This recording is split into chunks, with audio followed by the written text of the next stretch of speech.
Baik. Assalamualaikum warahmatullahi wabarakatuh. Selamat siang, anak-anak Ibu. Waalaikumsalam warahmatullahi wabarakatuh. Selamat siang, Bu. Apa kabarnya nih hari ini? Alhamdulillah baik, Bu. Oke. Nah, sebelum memulai kegiatan kita pada hari ini, lebih baik kita berdoa terlebih dahulu ya. Ibu pimpin, berdoa dimulai.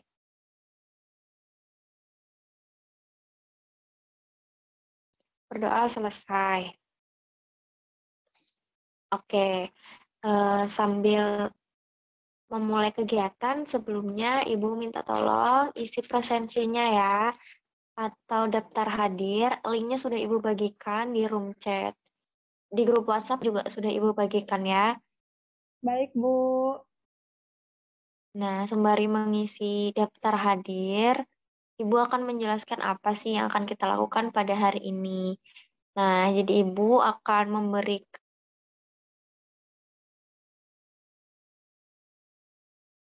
bimbingan klasikal. Bimbingan klasikal itu yaitu adalah kegiatan yang diberikan kepada sejumlah peserta didik atau konseli dalam suatu rombongan kelas yang diberikan oleh guru BK atau konselor seperti Ibu. Nah, dalam kesempatan kali ini Ibu akan memberikan layanan pada bidang pribadi dengan tema manajemen stres. Nah, kenapa Ibu mengangkat tema manajemen stres? Karena kan di masa pandemi ini, Ibu yakin anak-anak Ibu ini merasa agak stres ya, karena banyak tugas-tugas dan belajarnya daring, pasti nggak ketemu sama teman-teman, bosan begitu ya kan? Iya, Bu. Oke. Nah, apakah anak-anak Ibu sudah siap untuk menerima materi? Siap, Bu. Oke. Nah,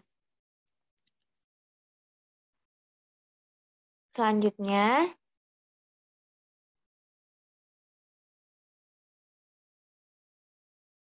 manajemen stres ini kita akan membahas mengenai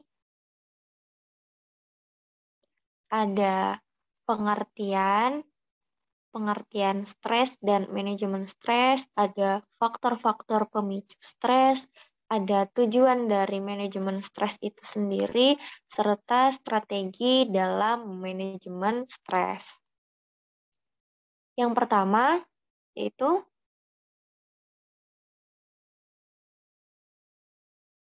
kita akan membahas mengenai pengertian stres dan manajemen stres. Nah, menurut Kamus Besar Bahasa Indonesia atau KBBI, arti dari kata stres sendiri adalah gangguan atau kekacauan mental dan emosional yang disebabkan oleh faktor luar. Arti lain dari kata stres ini adalah ketegangan. Kita bisa mengartikan sebagai gangguan atau tekanan gitu ya. Nah, menurut Catherine Smith, dia mendefinisikan manajemen stres itu sebagai suatu keterampilan yang memungkinkan seseorang untuk mengantisipasi, mencegah, mengelola, dan memulihkan diri dari stres yang dirasakan karena adanya ancaman dan ketidakmampuan dalam coping yang dilakukan. Ya, selanjutnya ada faktor-faktor pemicu stres. Di sini ada 3 faktor, yaitu dari faktor biologis, faktor psikologis, dan faktor lingkungan. Untuk faktor biologis sendiri, di sini ada 4 yang akan kita bahas. Yang pertama, faktor genetika. Yang mana di sini misalkan ketika seorang ibu hamil ya, mengkonsumsi obat-obatan atau alkohol atau makanan yang beracun, ini dapat menyebabkan perkembangan sang bayi itu terganggu dan sistem saraf atau organ-organ di dalam tubuhnya itu berkembangnya kurang maksimal sehingga bisa jadi menyebabkan stres begitu. Lalu ada pengalaman hidup. Pengalaman hidup ini seperti misalkan pada masa anak-anak pernah mengalami sakit atau patah tulang. Dan untuk anak remaja misalkan ketika perubahan perubahan bentuk tubuhnya ya dan perkembangan organ-organ seksual. Misal pasti itu dapat menyebabkan stres begitu. Misalkan anak yang baru puber itu ada misalkan menstruasi atau bau badan begitu, pasti mereka stres begitu memikirkannya. Yang berikutnya ada tidur atau sleep. Nah, setiap orang ini membutuhkan tidur kan pastinya. Dan apabila kurang waktu tidur, pasti kita akan merasa terganggu, seperti kurang kurang maksimal juga dalam bekerja. Ya, istilahnya kita bisa menyebutnya uring-uringan gitu. Lalu ada diet. Nah, baik kekurangan atau kelebihan gizi itu tidak baik ya, dan itu bisa mempengaruhi proses metabolisme tubuh kita. Nah, ketika kadar gula di dalam tubuh kita itu tidak teratur secara normal, maka itu bisa menimbulkan stres juga. Nah, faktor berikutnya ada faktor psikologis. Ada 4 juga yang akan kita bahas. Yang pertama yaitu persepsi. Jika kita dapat mengendalikan persepsi kita, maka kekuatan untuk mengendalikan sumber stres itu juga dapat dikendalikan. Karena persepsi ini kan berdasarkan apa yang kita lihat dan apa yang kita dengar. Ketika kita bisa menilai segala sesuatu itu positif dari apa yang kita lihat dan apa yang kita dengar tadi, maka gejala-gejala stres itu bisa jadi tidak akan timbul begitu. Berikutnya yaitu perasaan dan emosi. Nah, yang berkaitan dengan stres, dengan perasaan dan emosi ini seperti kecemasan, rasa bersalah, kekhawatiran atau ketakutan, kemarahan, kecemburuan, dan kesedihan atau rasa kedukaan, seperti ketika ditinggalkan seseorang yang disayang. Berikutnya ada situasi. Situasi ini seperti situasi yang menyebabkan stres itu seperti hal-hal yang mengancam, frustasi, adanya konflik, atau ketakutan. Lalu ada perilaku atau behavior. Perilaku secara umum didefinisikan sebagai suatu output dari setiap tingkatan dari sistem syaraf. Perilaku ini seperti sensasi, perasaan, emosi, kesadaran, penilaian, dan sebagainya. Lebih jauh lagi, setiap perilaku yang disebutkan tadi dapat menyebabkan stres dan juga dapat dikatakan sebagai akibat dari stres itu sendiri. Berikutnya ada faktor lingkungan. Di sini ada 3 ya, lingkungan fisik, biotik, dan sosial. Lingkungan fisik itu seperti cuaca, peristiwa alam. Peristiwa alam ini seperti bencana alam ya, yang dapat menyebabkan stres itu seperti banjir, longsor, begitu. Lalu suasana tempat kerja atau tempat sekolah gitu kan. Ketika kita mendapatkan tugas-tugas itu pasti menyebabkan stres. Lalu misalkan kondisi lingkungan juga seperti kotor atau berpolusi itu pasti menyebabkan stres. Lalu lingkungan biotik. Nah, kita sebagai manusia ini bisa juga loh menjadi mangsa. Yang memangsa kita bukanlah harimau atau serigala, tetapi makhluk-makhluk kecil atau makhluk mikroskopik seperti bakteri atau virus-virus. Yang sedang kita rasakan saat ini yaitu virus COVID-19. Itu pasti secara kita tidak sadar itu menyebabkan stres ya, karena menimbulkan kekhawatiran, ketakutan yang berlebihan, dan segala macam. Nah, lalu yang berikutnya ada lingkungan sosial. Lingkungan sosial ini yang dapat dikategorikan sebagai sumber stres, yakni kehidupan perkotaan, gaya hidup yang modern, suasana tempat kerja, misalkan yang pekerjaan yang monoton, atau tuntutan kerja yang berat, atau atasan yang semena-mena, atau memberikan pekerjaan yang berat, atau iklim atau kondisi kehidupan keluarga yang kurang harmonis begitu. Oke, yang berikutnya ada tujuan dari manajemen stres. Jadi, secara umum, tujuan dilakukannya manajemen stres itu adalah demi memperbaiki kualitas hidup yang lebih baik. Umumnya, stres mampu mempengaruhi cara pikir dan emosi setiap orang ya.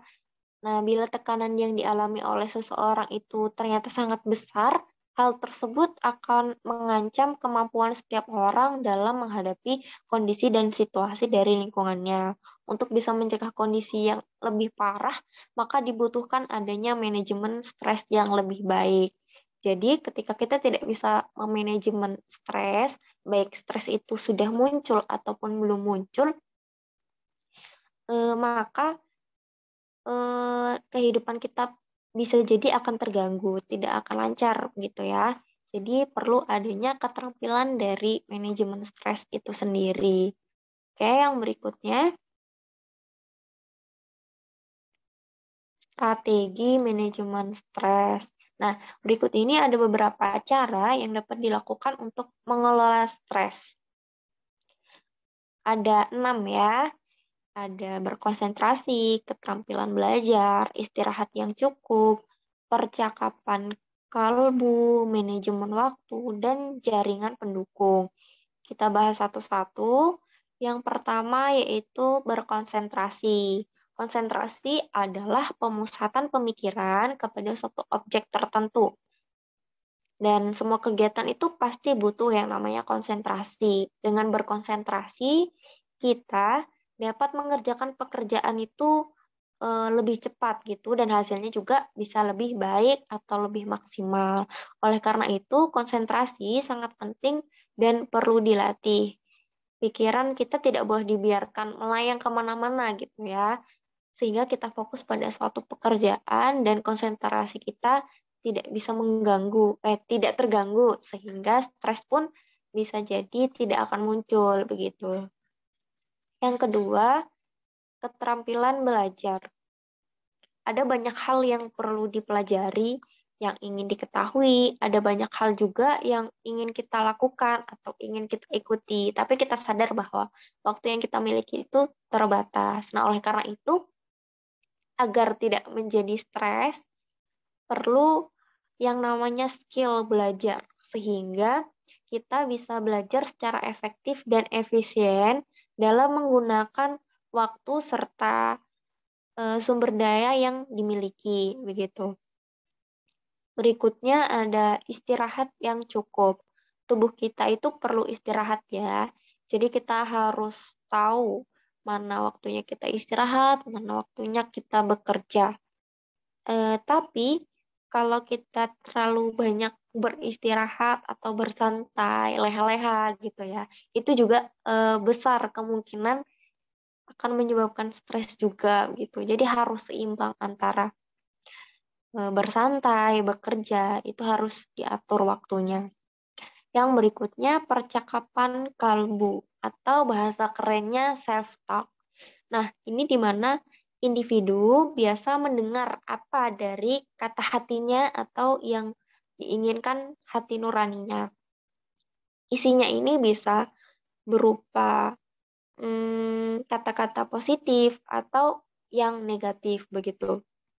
Yang positif ini bisa membuat kita lebih optimis. Tapi tidak dipungkiri ya, yang sering muncul itu justru yang negatif-negatif. Maka dari itu kita harus melatih diri kita atau membiasakan diri kita untuk mengucapkan hal-hal yang positif seperti yuk bisa yuk. Nah, itu sudah mulai apa ya? Self talk namanya. Ayo kita meskipun itu cuma hanya sekedar kata-kata tapi itu mengantarkan nilai-nilai positif juga. Jangan sampai kata-kata yang negatif itu seperti aku nggak bisa, jangan gitu. Pokoknya yang harus dibangun itu hal-hal yang positif begitu. Yang berikutnya yaitu manajemen waktu. Selain skill belajar tadi, manajemen waktu juga penting ya, karena kalau kita tidak bisa mengatur waktu kita, maka pekerjaan itu bisa berantakan. Mana yang harus kita kerjakan, mana yang bisa nanti dikerjakan. Jadi waktu kita tidak tergunakan secara efektif dan efisien jika kita tidak memiliki skill manajemen waktu yang baik. Lalu berikutnya adalah jaringan pendukung. Nah, kita sebagai makhluk sosial tentunya butuh orang lain. Jadi ketika kita merasa agak stres atau agak tertekan, jangan jangan sendiri gitu. Cari teman, cari tempat curhat atau ya berbagilah agar kita nggak merasa suntuk, nggak merasa tertekan atau merasa mencekam gitu suasananya. Jadi nggak tambah stres gitu ketika kita berinteraksi dan berkumpul dengan orang-orang di sekitar kita. Oke, next.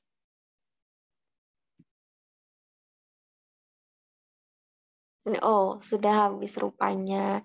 Oke, sekian materi yang bisa Ibu sampaikan. Apakah bisa dipahami atau ada yang mau ditanyakan? Bisa dipahami, Bu. Dari saya belum ada yang ingin ditanyakan. Oke, sepertinya sudah paham ya. Nah, kalau begitu, setelah ini Ibu akan membagikan link LKPD atau lembar kerja peserta didik. Nanti tolong diisi ya. Linknya sudah Ibu bagikan di room chat Zoom atau di grup WhatsApp juga sudah ada. Silakan nanti diisi. Baik, Bu. Oke. Nah, dari pertemuan kita hari ini, ada nggak atau siapa yang berani menyampaikan kesimpulan? Saya, Bu, ingin menyimpulkan. Oke, silakan. Jadi, eh, kesimpulan dari materi kita hari ini, eh, jadi manajemen stres itu tentang gimana sih kemampuan kita untuk memanajemen atau mengelola rasa stres atau rasa tegang yang sedang kita rasakan. Nah, untuk eh, mengelolanya itu bisa dengan beberapa cara, seperti misalnya latihan untuk berkonsentrasi, kemudian juga melatih keterampilan belajar, istirahat yang cukup, terus self-talk, kemudian manajemen waktu, dan sesekali juga bisa berkumpul dengan teman. Seperti itu, Bu. Baik, terima kasih atas kesimpulannya yang sudah disampaikan ya, sudah berani untuk menyampaikan. Oke, jadi benar ya tadi, manajemen stres itu penting, gitu. Biar nggak berlarut-larut, biar nggak makin tertekan, karena stres itu secara tidak langsung atau tanpa kita sadari dan atau memang anak-anak ibu juga menyadari yang namanya stres itu mengganggu ya gitu. Jadi kita harus bisa atau mampu untuk memanajemen stres itu sendiri gitu. Jadi berinteraksi dengan teman atau berbagi dengan yang lainnya itu bisa mengurangi gitu, mencari hiburan atau istirahat yang cukup gitu ya. Oke. Sekian dari pertemuan kita ya. Mungkin sebelum diakhiri kita bisa berdoa terlebih dahulu. Ibu pimpin ya. Berdoa dimulai. Berdoa selesai. Oke, sebelumnya Ibu minta tolong lagi setelah ini. Nah, Ibu sudah kirimkan link evaluasi di room chat dan grup WhatsApp juga sudah ada. Link evaluasi ya untuk mengukur bagaimana pelaksanaan layanan kita pada hari ini. Jadi Ibu bisa tahu bagaimana atau apa yang Ibu lakukan, apa yang bisa Ibu lakukan untuk pertemuan berikutnya gitu, agar kegiatan kita lebih baik lagi, begitu ya. Baik, Bu. Oke, terima kasih karena sudah mengikuti kegiatan pada hari ini. Semoga apa yang didapatkan bermanfaat, begitu ya.